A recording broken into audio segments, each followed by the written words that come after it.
हर दिन एक भिखारी दरवाजे के पास आकर भीख मांगता था, और घर का मालिक हमेशा घर के बाहर आते ही उसे देखकर फिर जाया करता, कई बार उसके लिए गालियां भी बकता। वो कहता, तू जिंदा ही क्यों है, पूरी जिंदगी ऐसे ही भीख मांगेगा क्या, धरती का बोझ क्यों बना बैठा है। और कभी कभी उस भिखारी को गुस्से में वह धक्का भी मार दिया करता। इतना कुछ हो जाने के बावजूद अधिकारी के मुंह से सिर्फ यही निकलता कि भगवान भगवान तुम्हारे पापों को माफ करे। एक बार सेठ को धंधे में बड़ा नुकसान होने की खबर मिली। सेठ बहुत परेशान था कि तभी उसके दरवाजे पर वही भिखारी आया। गुस्से में अपना आपा खोते हुए सेठ ने उस भिखारी को पत्थर दे मारा। पत्थर लगने के कारण भिखारी का सर फूट गया और उसके सर से खून बहने लगा। फिर भी दर्द से कराहते हुए भिखारी ने इतना ही कहा, भगवान तुम्हारे पाप को माफ करे। भिखारी वहां से चला गया। सेठ सोच में पड़ गए, भिखारी को पत्थर मारा फिर भी उसने सिर्फ प्रार्थना की। सेठ का गुस्सा शांत हुआ, शेर का मन शांत हुआ। भिखारी का रहस्य जानने के लिए सेठ ने भिखारी का पीछा करना शुरू कर दिया। भिखारी जहां जहां जाता सेठ उसके पीछे जाता। सेठ ने देखा कि कोई उसको खाना देता, कोई उसको मारता, कोई अपमानित करता तो कोई गाली देता। लोग भिखारी के साथ चाहे जैसा व्यवहार करते, लेकिन भिखारी सबके लिए एक ही प्रार्थना करता, भगवान तुम्हारे पाप माफ करें। अब रात होने को आई थी। भिखारी अपने घर जाने के लिए लौटा। वो अपने घर पहुंच गया, लेकिन सेठ अब भी उसका पीछा कर ही रहा था।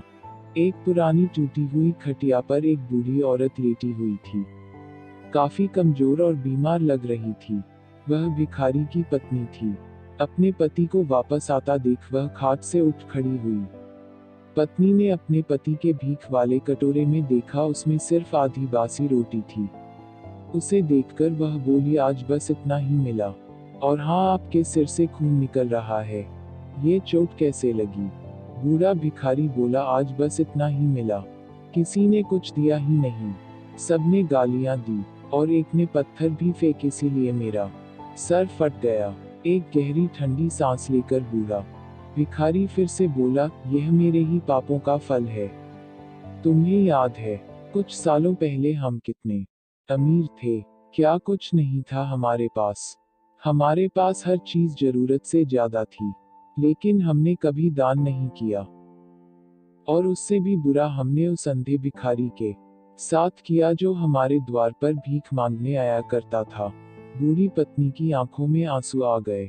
वह बोली, हाँ, हम उस बेचारे अंधे के साथ बहुत बुरा करते थे, उसका अपमान करते थे, उसे खाने के लिए रोटी की जगह कागज दिया करते, उसका मजाक उड़ाया करते और कभी कभी मारा भी करते।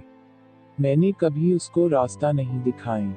कई बार मैंने उसके मुंह पर मिट्टी भी फेंकी थी, और वह हमेशा दुखी होकर यही कहता कि भगवान तुम्हें तुम्हारे किए की सजा देगा, भगवान तुम्हारे पापों की सजा जरूर देगा।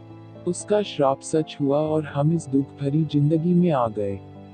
भिखारी बोला, हाँ, उसका श्राप सच हुआ, इसलिए मैं किसी को बददुआ नहीं देता। चाहे कोई मेरे साथ कैसा भी बर्ताव करे, मैं हमेशा उसके लिए प्रार्थना करता हूँ।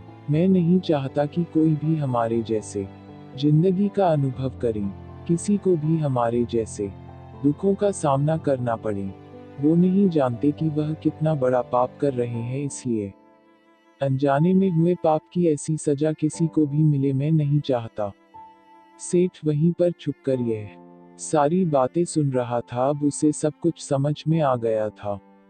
भिखारी और उसकी पत्नी ने वह आधी रोटी मिल बांटकर खाए और भगवान को धन्यवाद बोलकर सो गए। अगले दिन बूढ़ा भिखारी फिर से भीख मांगने गया। सेठ के घर के पास जाते हैं सेठ ने पहले से गरम रोटी या उसके लिए निकाल कर रखी थी। उसे देते हुए सेठ विनम्रता से बोला, माफ कर दीजिए बाबा, उसे बहुत बड़ी गलती हो गई। बूढ़ा भिखारी बोला, भगवान तेरा भला करे। इतना कहकर वह आगे निकल गया।